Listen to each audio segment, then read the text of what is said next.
Have you ever been asked to step out of your comfort zone? Well, congratulations to all of us because today we have the opportunity to do just that. Now, comfort zones are great. They're safe places, they're predictable, we understand them. Your comfort zone is your neighborhood restaurant where you walk in, everybody knows your name, they know what you're going to order before you even sit down. But what is that space that exists outside of the comfort zone? Let's call this space the learning zone. The learning zone is where we get to be exposed to new people, new things, new ideas. It's where we learn and grow.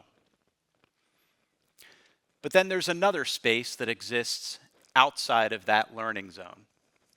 And we'll call this space the panic zone. Panic zone is a pretty dangerous place. We don't want to spend a lot of time out here. Now let's imagine that we're in a classroom, I'm the instructor, and the lesson I'm going to teach is about public speaking.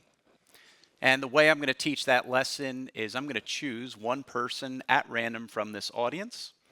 I'm going to bring them on stage and ask them to speak unprepared for the next 10 minutes in front of this crowd while I take their seat and critique them. That would be an example of panic zone. And the result of that would be that the individual that I chose to bring on stage would be very unlikely to speak again in public for a very long time. How did you learn to swim? I've heard that in the old days, the teaching method was you throw the kid in the swimming pool and they figure it out for themselves. But that's not how I learned to swim. I learned to swim with a trained swim instructor. I was in the water. I gradually, as I got more and more comfortable, learned how to swim properly. That's an example of teaching and learning in that learning zone. Skydiving. So most people think of skydiving as definitely panic zone. That's not actually how it works. If you choose to go skydiving, you actually go through a lot of careful training and you do your first jump, usually with a certified skydiving instructor.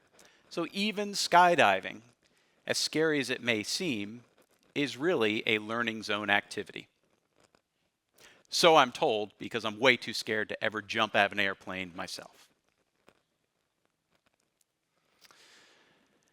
So comfort zone, learning zone, and panic zone. This is a model that has been around for quite a long time to describe learning and behavior. But what I want us to do is to think about it more as a growth model. Think about your muscles. If you exercise your muscles, they get bigger and stronger. Your comfort zone works the same way. Let's think about that public speaking example again. And let's suppose that the way you learn to speak in public is by starting out speaking in front of smaller audiences about relatively simple topics that you know a lot about.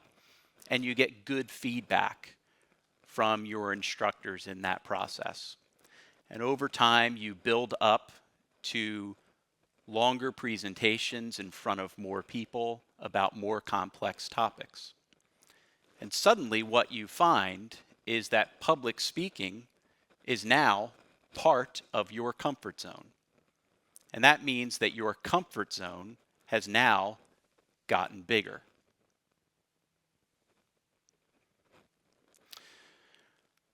What happens to people when they're in that panic zone?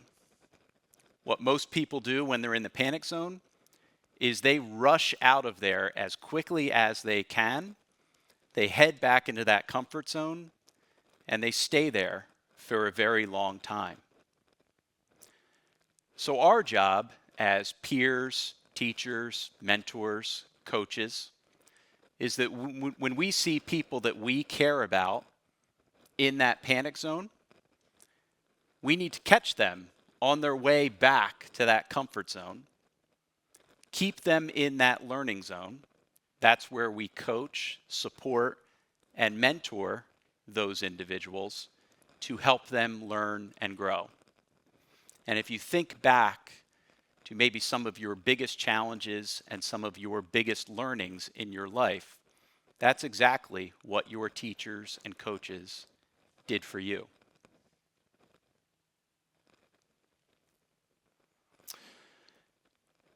Let's talk about the colors that I used to describe these three zones. I used green to describe the comfort zone. We learn at a very young age that green is safe, green means go, green is where we ought to be spending our time. I used yellow to describe the learning zone. Yellow means that there's a little bit of caution out there. Let's be extra careful about what we're doing. And then red means high amount of danger. Stop what you're doing, get out of that situation.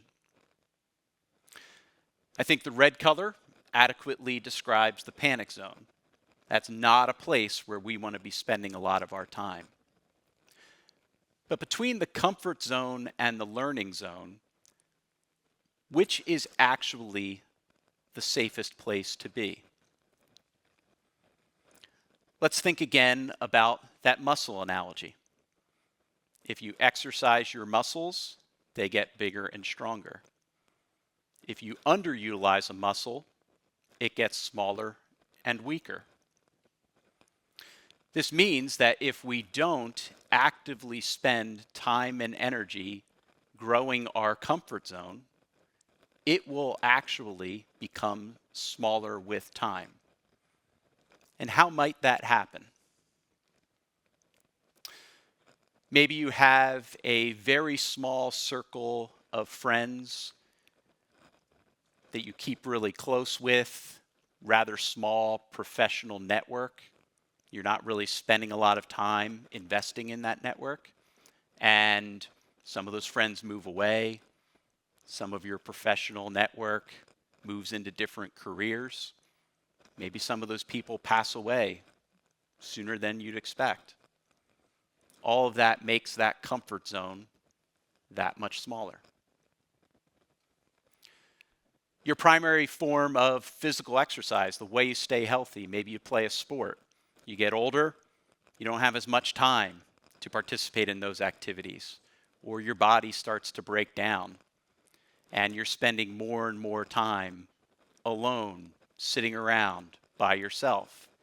That comfort zone gets smaller.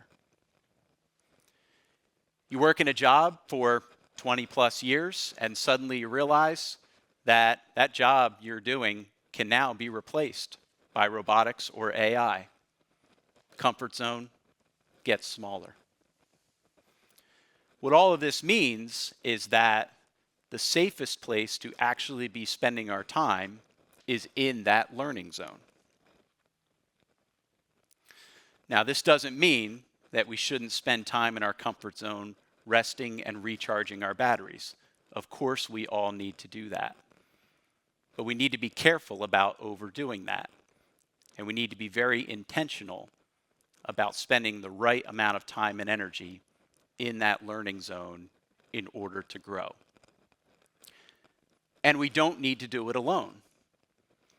The best way to be in that learning zone is with your support system, with those peers, teachers, and coaches that you trust, the people that you're comfortable with.